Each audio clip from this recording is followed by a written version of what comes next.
Hello, Mirna. Hello. How you doing? I'm doing great. How are you doing? Well, I'm doing great too. Both of us are doing great, and that's wonderful. That's good to hear. So I have a few questions I would like to ask you. You're not too shy in speaking with me, huh? Answering them, right? I hope not. Okay. Well, I'm sure your audience is going to enjoy this wonderful interview, and they are going to get to know you and see what a wonderful person you are. And so I have some questions here I would like to ask you that I have prepared. And the first one is, where were you born? I was born in Tijuana, Mexico, the city of good tacos. What year were you born? I was born in 1975.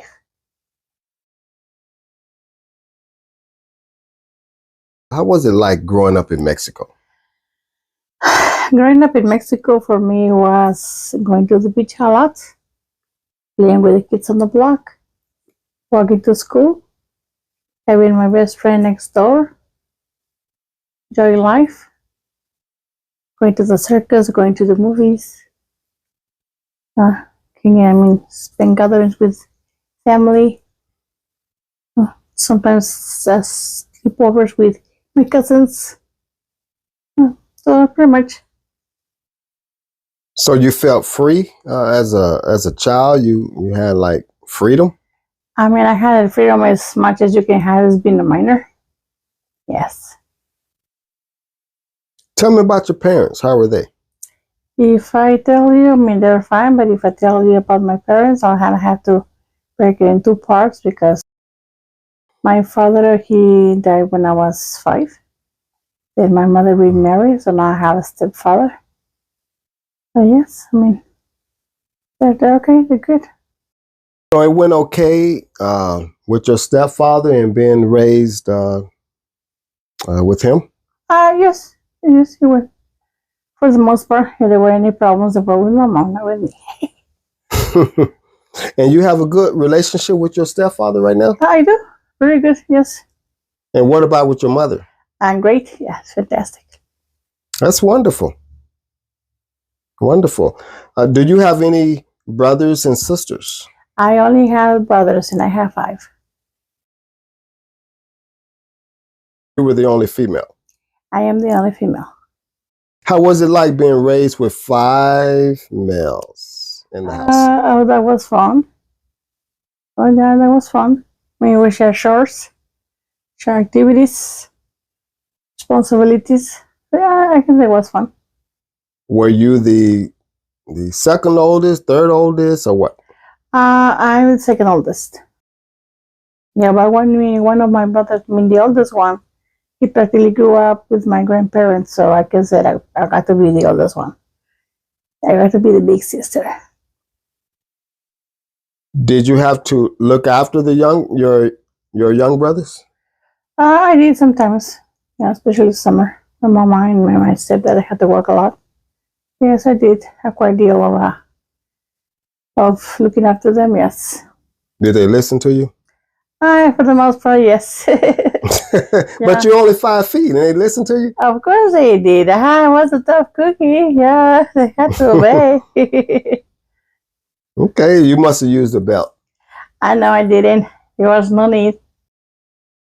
There was no need, no. So you had a voice? I did. Oh, yes. Loud. 5 feet with a voice? Yes, 5 feet with a voice. Well, that's awesome. Now, on that note, and having a voice, you know, in society today, is women seem not to have a voice. So how do you feel about women having a voice? Well, I can say that I've been there, done that. And I find it sad, like, you know, when you lose your voice because you should not. But I can also say, like, it is good that you can gain it back. Yeah, I know. Yeah. Doing a little shift here. What was your first job in Mexico? I was a dressmaker. How old were you? I was 15 years old. Did you enjoy that job? I did. I loved it. I was my own boss. Made my own money. Manage my own money. Yes, I like it. What made you start working at a young age? I mean, I like to keep myself busy, and I guess I like money too. It's not like I didn't have that many friends because I always enjoy being with myself and just being like constructive and just busy like doing crafts or I mean I always enjoy being by myself very much but actually being productive. So I remember my mom saying like I didn't have to work because she said like you will reach a point in your life where you must work and you're gonna hate it. So there's no need for you to work, but I didn't quite listen, so I did. Yeah. Yeah. Now, you moved from Mexico to United States. How old were you when you moved to United States? I was 17 years old when I moved to the States with my mother and my siblings. Did you continue to work? Yes, Resume I did. working? Yes, I did. I did. What did you do? I work at a bazaar. No, so I was a salesperson. And yeah, that was quite different. It was like 8 to 8, 7 days a week. I did that for a whole year. What gave you that motivation to be such a hard worker? My family, I guess. I remember like we come from a family of strong women, and I think the women have always worked too. So I remember my grandma working, my aunties working, my mom working.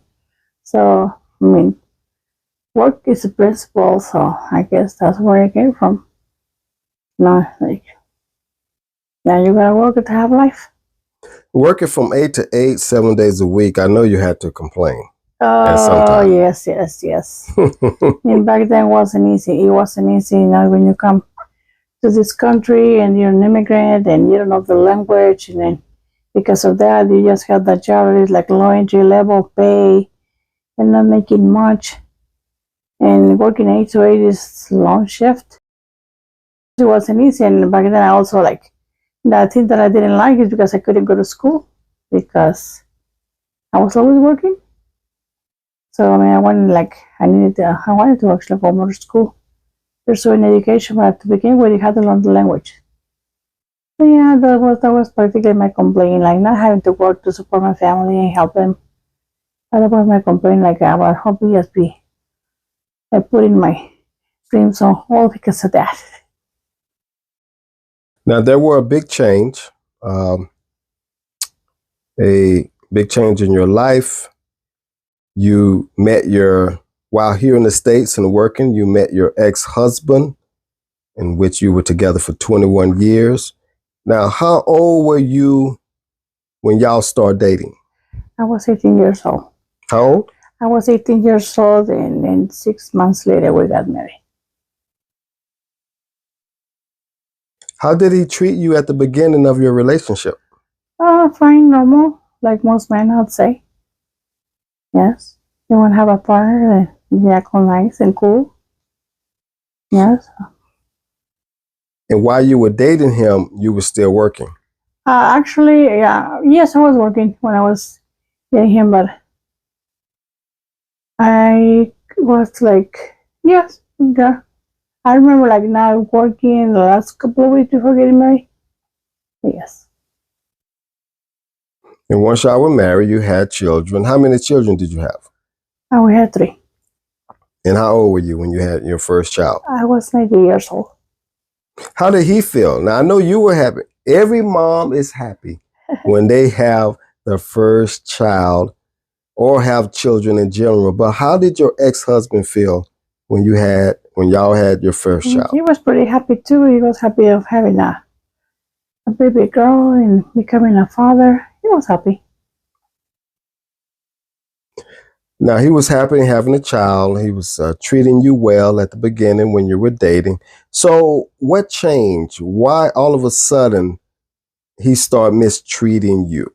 Is there something you observed in him to see what triggered that? I'd say when I wanted my independency, I was happy with my family and my children and being a wife, but when I tried to resume my education, and I started like asking for things and wanting to go to school, going back to school, things like that. I think that was what triggered his change. Maybe he thought he was losing control over me. I was still taking care of my family, but when I said that, I didn't feel quite fulfilled as a woman. Yeah, so as a professional, and that's the one thing that I can think of. I know how it started. Did y'all sit down and have a serious discussion about this? We would sometimes, but it's not like we didn't get far. It was just like for me, I'll just be like persistent, and try to reason with him so he could be supportive of me. And yeah, he did at times, not quite, but yeah, I still try to do the things that I need, that I had to do, like getting a driver's license and things like that. Learning how to drive a car and things like that, little by little. Do women have like a voice or independence if they're in a relationship or in a marriage in Mexico? Is this normal? The normal treatment of women? I think like I can speak for myself. Like in my case, I guess like I was raised very submissive, and when you're submissive and with the fear of God, and during those times when we're talking about, I was born in 1975, and you have the fear of God, and you dream of being married to somebody and build your own family. So, I know the women's also like gone through things like myself. So I cannot say like if in general it's exactly like that, the whole Mexico. I can say it happened to me. But when dating him and then marrying him, you never thought you'll ever go through any abuse? Oh no, nobody thinks something like that. Yes, nobody thinks something like that. What type of abuse did you experience? I went through emotional abuse and psychological abuse, and of course financial abuse. Yeah, by him. Yeah, it wasn't easy. It was a constant fighting. Yes, a constant like no, or yes, and yes. It was like yes, happened like slowly, but yeah, those are the types of abuse that I went through. Yeah. And going through and experiencing psychological and emotional abuse, how did that make you feel? Miserable. You just feel miserable. Yes, you just feel like you start like getting this anxiety. You're just unhappy. Feel miserable. It affects your self-esteem. Yeah. Like your mood. Yeah, you can hit depression. I went through depression at one point. Yeah, so yeah, miserable, just miserable. Put it all together. And did it make you feel angry at times? Oh yes, of course I got angry at times too. I got angry, I got sad. I would scream, I would cry, and yeah. But yes. He didn't. That's how it was. And eventually this led to what? Oh, eventually from all the, I call it like a sabotage to myself from putting up with so much more than I could. Yeah, it led to for me having a stroke. Yes. Regarding your stroke, how did that affect your body? Like, I know there's probably different degrees of when a person has a stroke, or it affects this or affects that. So how was it in your case? So in my case, it affected 50% of my body. My whole left side. Yeah, from head to toe. I actually have a partial paralysis until today. Mm-hmm. When you had your stroke, did you ever feel like, did it just feel like I can't believe I'm in this situation? Did you ever just think like, I cannot believe this is happening to me? Oh, that was a wake-up call when I had the stroke, because I was like, wow, that something's got to change. Something's gotta change. I can't continue living on like this. Something's gotta change. Yeah, but anyways, but at home things didn't change though. So I had to come up with a plan myself for myself. So his abuse, his psychological and emotional abuse didn't let up after the stroke? I know it actually got worse. Oh no, he used to mock me. The way I looked back then, with a crooked face and all these parts in my body, he used to mock me, and I wasn't like, that was pretty mean. So no, it didn't change. I was just mistreated like a cripple. So instead of receiving love and care and compassion, he mocked you? He mocked me, and he didn't pay for my treatments either. So yeah, he mocked me and just treated me like a silly, zero to the left, like a useless person. Yeah, so I just became like the mute and blind and deaf. Yes, plus a paralyzed person. Well, I'm sorry to hear that. Now, and when you suffered the stroke, how long did it take for you before you start like working again, or like getting back on your feet and starting to work? How long did you have to go through that? It took me about a year. About a year? About a year to go back to work. Yes, and I had to go back to work and just get jobs like low entry level, because physically I couldn't do so much. Yes, but I had to work. I was restricted for like 9 months. We have not been able to get a driver's license.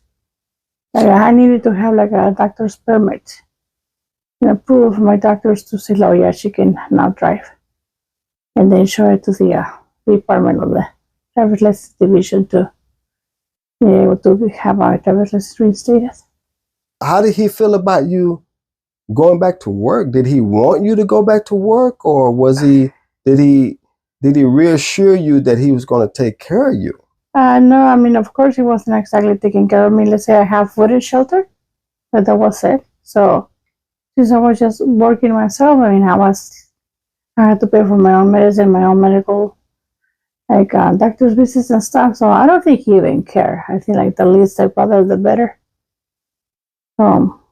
Yeah, that's how it was. I think he didn't care if I work or didn't work. But I mean, it's not like he was paying much for me anyways. Like I said, I had food and shelter, but I had to go like to pay for my own gas and my service in my car, like my own medicine, my own phone, like cell phone service, stuff like that. Yes. Did anyone step up as to help you as an advocate? Not really, because like in my case, it's not like you share your problems with people or with relatives. I mean, I had an auntie who knew about these things, and I got to vent sometimes, and I had my oldest brother who was like I had to share with him too, but it's not like he will come and do anything about it. Then they just stayed at margin, so yeah. We didn't make it public. Well, I tell you what, it's commendable that you were able to navigate yourself through this abuse for 21 years. You're only 5 feet. You have a sweet demeanor. But the question I have is, how were you able to do this? I asked this question myself. Yeah, well, I guess as I was growing up, I was like a religious person, and I was like taken away for quite some time also, because it was not quite allowed in my marriage either. And then I decided to go back to a church and stay there and just be strong. I think that was a big part of it, being like strong with God.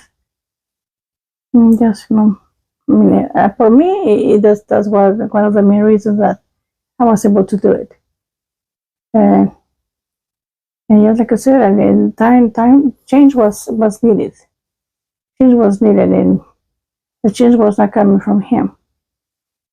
So I thought so that's what it led to for me to like end the marriage.